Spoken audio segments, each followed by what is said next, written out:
namatay ang dalawang suspect sa illegal na droga sa engkwentro sa Sampaloc, Maynila. Nireport daw ang mga ito dahil sa ginagawang shabu session pero nagpaputok ng baril nang dumating ang mga pulis. Nasa gitna na aksyon si Jen Calimon. Tinakpan na lang ng dahon ng saging ang bangkay ng dalawang lalaking ito sa West Vigan Paltok, Sampaloc, Maynila alas 2 kaninang madaling araw. Dead on the spot ang mga lalaki matapos umanong makaengkwentro ng mga pulis. Ayon sa pulisya, nakatanggap sila ng impormasyon mula sa isang concerned citizen na may nangyayaring shabu session sa nasabing lugar kaya agad silang nagpunta. Ngayon, pagdating namin dito sa area, naanuhan na yung presensya namin ng mga nasabing suspect. Nung makita kami, napapasok kami, biglang pinutukan yung mga tao ko. Kaya walang magagawa kami kundi gumanti ng putok.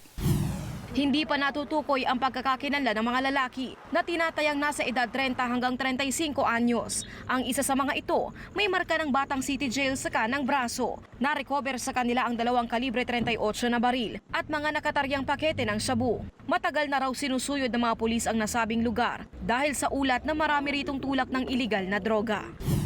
Vipo, talagang sinusuyod na ng mga operatiba ng Station Porto dahil nga yung mga small time mga drug addicts dito naglulunggab.